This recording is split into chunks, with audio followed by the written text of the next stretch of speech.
Hello students, welcome back to my channel Shubham lecturer.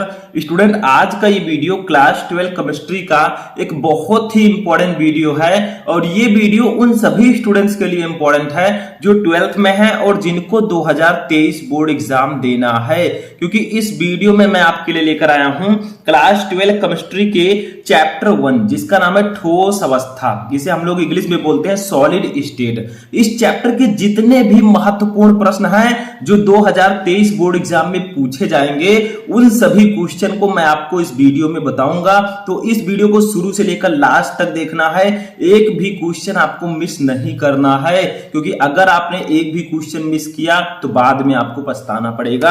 क्योंकि इस video में मैं आपको ठोस अवस्था चैप्टर के बहुविकल्पीय से लेकर विस्तृत उत्तरीय तक जितने भी महत्वपूर्ण प्रश्न हैं उन सभी को बताऊंगा। बहुत सारे स्टूडेंट कमेंट कर रहे थे कि सर फिजिक्स के साथ साथ केमिस्ट्री के भी क्वेश्चन पर वीडियो बनाइए, ठीक है। तो आज से हमारा सीरीज स्टार्ट होने जा रहा है, सिर्फ आप लोगों का सपोर्ट चाहिए। इस वीडियो को ज्यादा से ज्यादा लाइक कीजिए, चैनल पर नए चैनल को सब्सक्राइब कर लीजिएगा ताकि बाद में आपको पछताना ना पड़े, वीडियो आपको टाइम से मिलते रहे, ठीक है। तो सबसे पहले हम बहुविकल्पीय प्रश्नों को देखेंगे कि इस चैप्टर से कौन कौन से बहुविकल्पीय प्रश्न इंपॉर्टेंट है, आंसर के साथ पढ़ेंगे हम, ये समझ लीजिएगा।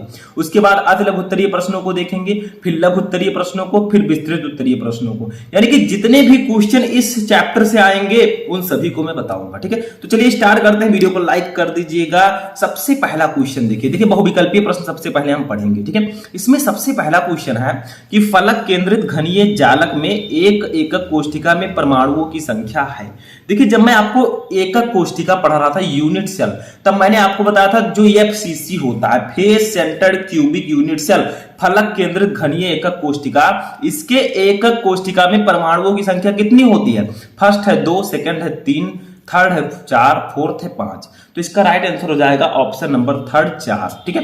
फलक केंद्रित घनीय जालक में एकक कोष्ठिका में परमाणुओं की संख्या 4 होती है। ये क्वेश्चन कितने लोगों को पता था? जल्दी से कमेंट करके बताएं। क्वेश्चन के साथ आपको कमेंट जरूर करना है क्योंकि वो आप ही के लिए है, ठीक है। दूसरा देखिए, फ्रैंकल दोष के कारण आयनिक क्रिस्टल का घनत्व, यानी कि अगर मान लीजिए किसी क्रिस्टल में फ्रैंकल दोष हो जाता है, क्रिस्टल दोष में मैंने आपको पढ़ा था फ्रैंकल दोष, साटकी दोष, तो फ्रैंकल दोष के कारण आयनिक क्रिस्टल के घनत्व पर क्या प्रभाव पड़ेगा? फर्स्ट है घटता है, सेकंड है बढ़ता है, थर्ड है परिवर्तित होता है, फोर्थ है अपरिवर्तित रहता है। तो फ्रैंकल दोष के कारण आयनिक क्रिस्टल का घनत्व जो है वो अपरिवर्तित रहता है, यानी कि उसमें कोई परिवर्तन नहीं होता। लेकिन ऐसा होता क्यों है ये भी तो जानना जरूरी है। तो लीजिए, मैं आपके लिए ला चुका हूं समझाने के लिए एक बहुत ही अच्छा तरीका। देखिए स्टूडेंट, ये आपका है एक क्रिस्टल जालक। ये क्या है? एक क्रिस्टल जालक है जिसमें धनायन और ऋणायन उपस्थित है। तो ये सामान्य है, सिंपल सा है, इसमें कोई दोष नहीं है, ठीक है। अब क्या होता है, ये भैया हमारे हैं, इसमें दोष आ जाता है। कौन सा दोष?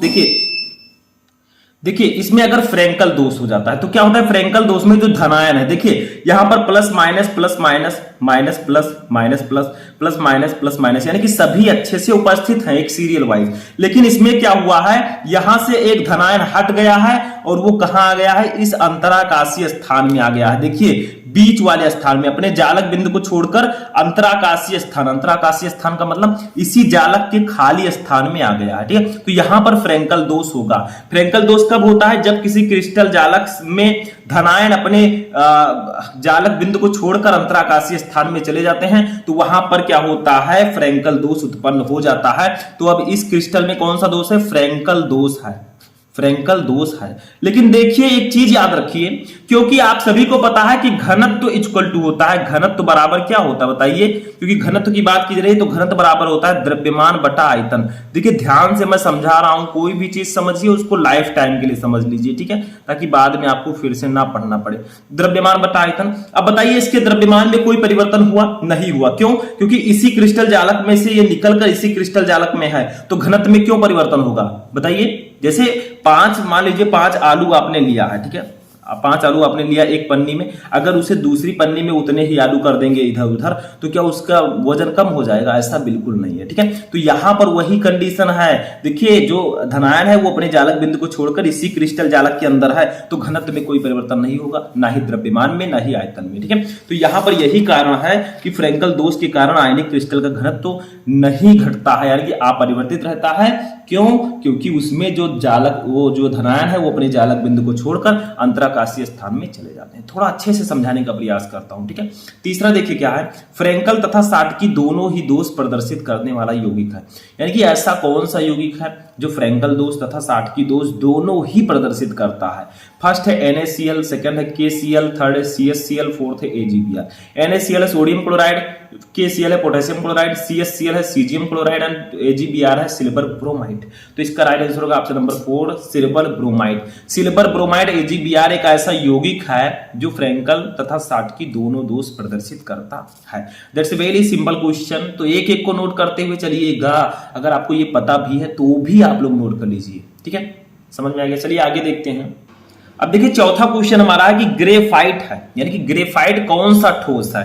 फर्स्ट है आयनिक ठोस, सेकंड है धात्विक ठोस, थर्ड है सहसंयोजक ठोस, फोर्थ है आणविक ठोस। तो ग्रेफाइट जो है ये सहसंयोजक ठोस है, हीरा and graphite that's a covalent solid, यानी कि सहसंयोजक ठोस ये दोनों हैं। तो नोट कर लीजिए, कुछ भी नहीं इसमें, ठीक है। 5 नंबर देखिए, एक क्रिस्टलीय ठोस में होती है, यानी कि जो क्रिस्टलीय ठोस होते हैं उनमें जो अवयवी कण होते हैं वो किस व्यवस्था में होते हैं?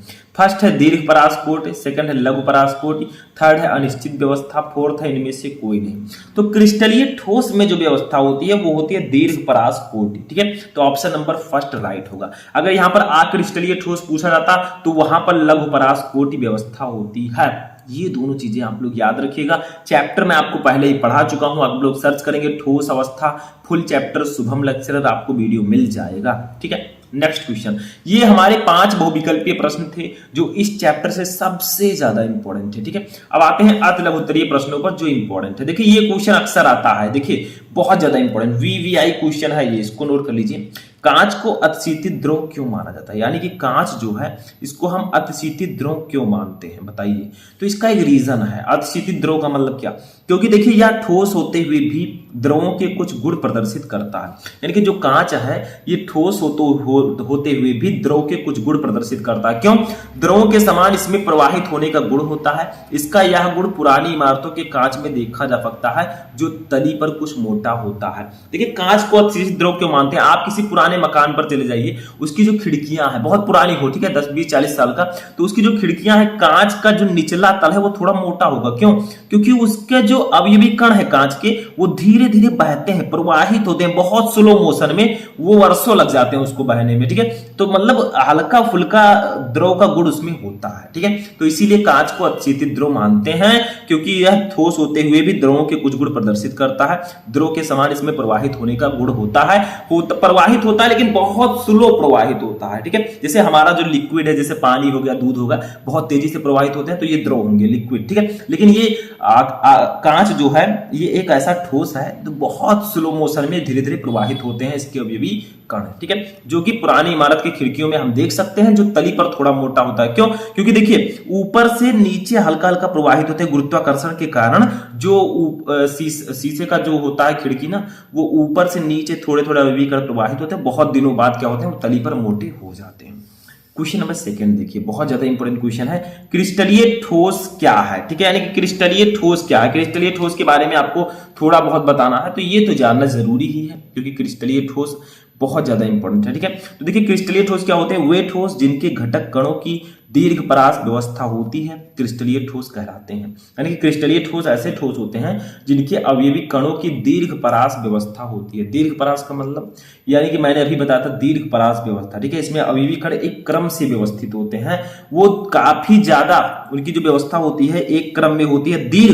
दीर्घ का मतलब काफी लंबी व्यवस्था एक क्रम में होती है, ठीक है। तो उसी को हम बोलते हैं दीर्घ परास व्यवस्था, ठीक है। उदाहरण समझ लीजिए, कौन कौन से उदाहरण होंगे क्रिस्टलीय ठोस के? जैसे चांदी हो गया, तांबा हो गया, ठीक है, चांदी हो गया, तांबा हो गया, सोडियम क्लोराइड भी है, ये भी क्रिस्टलीय ठोस है, ठीक है, सोडियम क्लोराइड, ठीक है, ये भी क्रिस्टलीय ठोस है।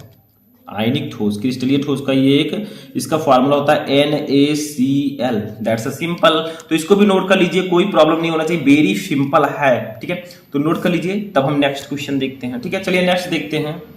अब देखिए तीसरा क्वेश्चन हमारा है कि अक्रिस्टलीय ठोस को परिभाषित कीजिए। सॉरी, अक्रिस्टलीय ठोस को परिभाषित कीजिए। अक्रिस्टलीय ठोस क्या होते हैं, ठीक है, इसको समझिए। देखिए वे ठोस जिनके अवयवी कणों की लघु परास व्यवस्था होती है अक्रिस्टलीय ठोस कहलाते हैं। मैंने आपको बताया कि क्रिस्टलीय ठोस में अवयवी कणों की दीर्घ परास व्यवस्था होगी और अक्रिस्टलीय ठोस में अवयवी कणों की लघु परास व्यवस्था होती है। उदाहरण में आप कांच लिख सकते हैं, रबड़ लिख सकते हैं, ठीक है, ये सब अक्रिस्टलीय ठोस है, कांच, रबड़ आदि, ठीक है। तो ये सब सिंपल सा है, इसको भी नोट कर लीजिए।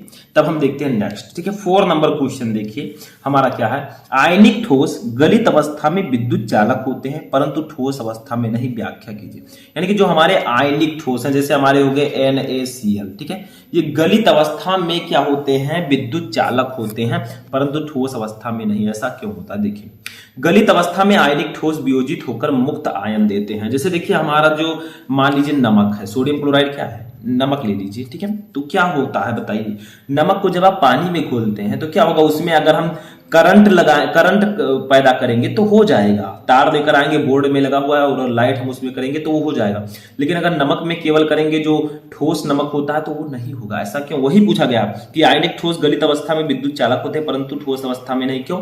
देखिए जब उसको पानी में डालते हैं, जब उसको गलाते हैं NaCl को, तो ये Na+ और Cl- में टूट जाते हैं। देखिए क्या लिखा है, गलित अवस्था में आयनिक यौगिक वियोजित होकर मुक्त आयन देते हैं। देखिए गलित अवस्था में जो सोडियम क्लोराइड है, ये मुक्त होकर क्या दिया, इसने मुक्त आयन दिया, Na+ और Cl- आयन, ठीक है, देते हैं तथा विद्युत चालन करते हैं। ठोस अवस्था में आयन गति करने के लिए मुक्त नहीं होते, अतः यह ठोस अवस्था में विद्युत चालन नहीं करते।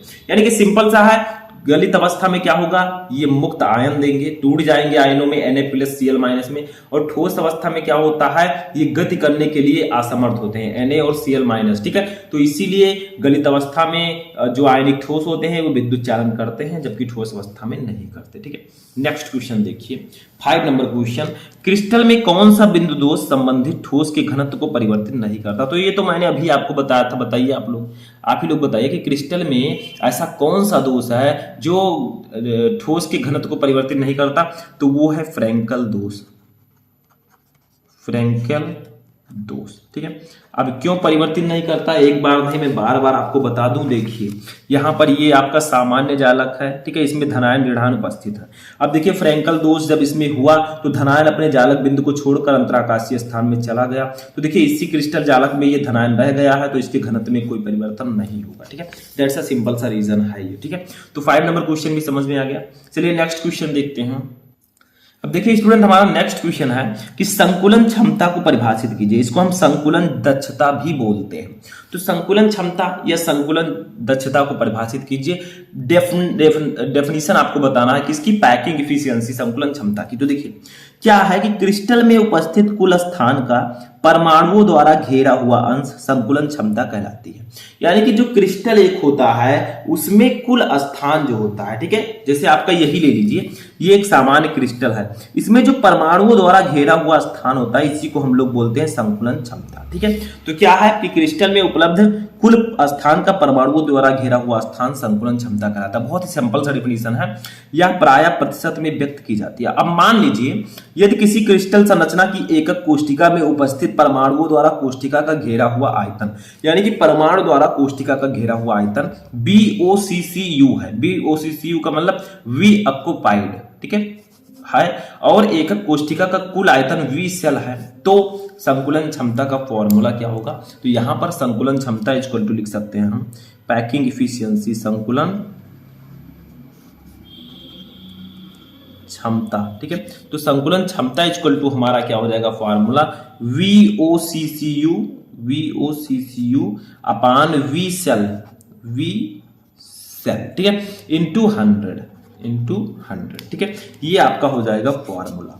यानी कि VOCCU क्या है, एकक कोष्टिका में उपस्थित परमाणुओं द्वारा कोष्टिका का घेरा हुआ आयतन, ठीक है, और V सेल क्या है, एकक कोष्टिका का कुल आयतन, इंटू 100 कर दीजिए। आप संकुलन क्षमता को परसेंटेज में आसानी से फाइंड आउट कर सकते हैं, सिंपल सा है। अब एक और क्वेश्चन है, तो ये वही क्वेश्चन है। देखिए बार बार ऐसे क्वेश्चन आते हैं, अगर वो चित्र आपने समझ लिया तो सब समझ जाएंगे। देखिए फ्रैंकल दोष उपस्थित होने पर भी क्रिस्टल के घनत्व में कोई परिवर्तन नहीं होता, क्यों। अब देखिए रीजन भी पूछ लिया गया, तो कैसे इसका आंसर देंगे। देखिए फ्रैंकल दोष में धनायन अपने जालक बिंदुओं से हटकर अंतराकाशीय स्थान में आ जाते हैं, इसलिए क्रिस्टल के घनत्व में कोई परिवर्तन नहीं होता। अभी मैंने चित्र में समझाया था कि ये एक सामान्य क्रिस्टल जालक है, इसमें क्या होगा, जब इसमें फ्रैंकल दोष होगा तो जो धनायन है, यहाँ पर धनायन होना चाहिए। देखिए यहाँ पर धनायन है, यहाँ पर धनायन नहीं है, तो ये धनायन अपने जालक बिंदु से हटकर, जालक बिंदु का मतलब जहां पहले उपस्थित थे वहां से हटकर ये अंतराकाशीय स्थान में आ गए हैं। ठीक है, तो यहाँ पर फ्रैंकल दोष उत्पन्न होगा। तो वही कहा गया है कि फ्रैंकल दोष में धनायन अपने जालक बिंदुओं से हटकर अंतराकाशीय स्थानों में आ जाते हैं, इसलिए क्रिस्टल के घनत्व में कोई परिवर्तन नहीं होता। No changes in the density of ये क्रिस्टल। ठीक है, तो चलिए 8 नंबर क्वेश्चन देखते हैं। अब देखिए स्टूडेंट, हमारा नेक्स्ट क्वेश्चन है क्वेश्चन नंबर 8। एफ केंद्र क्या है? What is F centre? ठीक है, तो ये क्या होता है? वह स्थान जहां ऋणायन रिक्तिका में इलेक्ट्रॉन उपस्थित होता है एफ केंद्र कहलाता है। तो इसको भी समझना जरूरी है, चलिए जान लेते हैं थोड़ा सा। यहाँ देखिए ये आपका क्रिस्टल है, ये सामान्य क्रिस्टल है। ठीक है, इसमें कोई दिक्कत नहीं है। अब इसमें क्या हुआ? एफ केंद्र, यहाँ पर देखिए धनायन ऋणायन धनायन ऋणायन धनायन ऋणायन धन ऋण धन। ठीक है, यहाँ पर क्या है? यहाँ पर धनायन ऋणायन धनायन, यहाँ पर ऋणायन होना चाहिए, लेकिन यहाँ पर एक इलेक्ट्रॉन आ गया है। देखिए ई माइनस मैंने लिखा है, ये इलेक्ट्रॉन आ गया है, इसीलिए इसको बोलेंगे एफ केंद्र। क्योंकि देखिए ऋणायन के स्थान पर यहाँ पर इलेक्ट्रॉन उपस्थित हो गया है, तो इसे हम लोग एफ केंद्र बोलेंगे। तो वह क्रिस्टल, वह स्थान, क्या बोला गया यहाँ पर? वह स्थान जहां ऋणायन रिक्तिका में इलेक्ट्रॉन उपस्थित होता है एफ केंद्र कहलाता है। तो देखिए यहाँ पर ऋणायन होना चाहिए, इसमें इलेक्ट्रॉन आ गया है, तो ये एफ केंद्र होगा। ठीक है, आगे देखिए, अब इसी से रिलेटेड कुछ क्वेश्चन आ सकते हैं कि साधारण नमक शुद्ध सफेद के स्थान पर कभी कभी पीला दिखाई देता है, ऐसा क्यों? ठीक है, तो देखिए ऐसा जालक स्थलों में ऋणायन के स्थान पर इलेक्ट्रॉन की उपस्थिति के कारण होता है। ये स्थल एफ केंद्र की तरह कार्य करते हैं। यानी कि मान लीजिए ये आपका NaCl का क्रिस्टल जालक है, तो इसमें होगा क्या? ऋणायन के स्थान पर इलेक्ट्रॉन आ जाएंगे, तो एफ केंद्र उपस्थित हो जाएगा। इसीलिए कभी कभी साधारण नमक शुद्ध सफेद के स्थान पर पीला दिखाई देता है, क्योंकि उसके जो ऋणायन है उसके स्थान पर इलेक्ट्रॉन आ जाते हैं। ठीक है, that's a very simple question. अब देखिए ये तो आपकी अतिलघुत्तरीय प्रश्न होगी, क्योंकि फर्स्ट चैप्टर से अतिलघुत्तरीय और बहुविकल्पी पूछे जाने के चांसेस बहुत ज्यादा हैं। अब आते हैं लघु उत्तरीय प्रश्नों पर, क्योंकि इस चैप्टर से लघु उत्तरीय आ सकते हैं, लेकिन विस्तृत उत्तरीय आने के चांसेस बहुत कम है, क्योंकि विस्तृत उत्तरीय में आपके चैप्टर जैसे हो गए पी ब्लॉक के तत्व, डी ब्लॉक के तत्व। ठीक है, ये सब चैप्टर ज्यादा इंपॉर्टेंट है विस्तृत उत्तरीय प्रश्नों के लिए। तो लघु उत्तरीय में देखिए सबसे पहला क्वेश्चन एक न्यूमेरिकल आ सकता है कि 58.5 ग्राम NaCl में इकाई सेलों की संख्या ज्ञात कीजिए। यानी कि 58.5 ग्राम NaCl में सोडियम क्लोराइड में इकाई सेलों की संख्या आपको निकालनी है। दूसरा, फ्रैंकल दोष एवं साटकी दोष क्या है, उदाहरण सहित समझाइए। देखिए लघु उत्तरीय प्रश्नों में 2 से 3 नंबर वाले में ये आ सकता है कि फ्रैंकल दोष एवं साटकी दोष क्या है, बहुत ज्यादा पूछा गया है, इस बार भी आ सकता है। तो ये 2 क्वेश्चन इस चैप्टर से आपको लघु उत्तरीय प्रश्न तैयार करके जाने हैं। अभी मैं ये नहीं कहूंगा कि आप इस चैप्टर से सिर्फ इतने ही क्वेश्चन पढ़ लेंगे, आप आसानी से ला सकते हैं। देखिए न्यूमेरिकल्स भी कुछ आ सकते हैं। ठीक है, विस्तृत उत्तरीय इस चैप्टर से आने के चांसेस मात्र 20% है। ठीक है, नहीं आता जल्दी, लेकिन एक आप लोग पढ़ लीजिएगा। विस्तृत उत्तरीय में क्रिस्टल तंत्र के प्रकारों की विवेचना कीजिए, यानी कि जो क्रिस्टल तंत्र का प्रकार है, ठीक है, उसकी आपको विवेचना करनी है। ये विस्तृत उत्तरीय प्रश्नों में आ सकता है, कभी कभी आया है। ठीक है, जैसे कौन कौन से प्रकार है उसको थोड़ा सा समझ लेते हैं। क्रिस्टल तंत्र में आपके बहुत सारे प्रकार हैं। क्रिस्टल आद्य एकक कोष्टिका, केंद्रित एकक कोष्टिका, अंतः केंद्रित, फलक केंद्रित। ठीक है, 7 क्रिस्टल तंत्र होते हैं, तो ये सब आपको इसमें पढ़ने होते हैं। तो ये विस्तृत उत्तरीय प्रश्न हो गए। तो मैंने आपको इस वीडियो में क्या बताया कि जो आपके 12th केमिस्ट्री का चैप्टर 1 है, देखिए 12th केमिस्ट्री का जो चैप्टर 1 है ठोस अवस्था, इस चैप्टर के जितने भी महत्वपूर्ण क्वेश्चन थे बहुविकल्पीय से विस्तृत उत्तरीय तक, उन सभी को मैंने बता दिया है। अब इतने क्वेश्चन अगर आप इस चैप्टर से पढ़ लेंगे, एक भी नंबर आपका इस चैप्टर से नहीं कटने वाला। बस 1-2 न्यूमेरिकल आसानी से आप अलग से लगा लीजिएगा। ठीक है, तो आज का ये वीडियो यही पर फिनिश होता है। अगर आप लोग चाहते हैं कि ऐसे ही मैं सेकंड चैप्टर का भी लेकर आऊं विलयन का, तो इस वीडियो को ज्यादा से ज्यादा लाइक करें, अपने दोस्तों के साथ शेयर करें। तो चलिए हम मिलते हैं किसी नेक्स्ट वीडियो में नेक्स्ट टॉपिक के साथ, तब तक के लिए थैंक यू।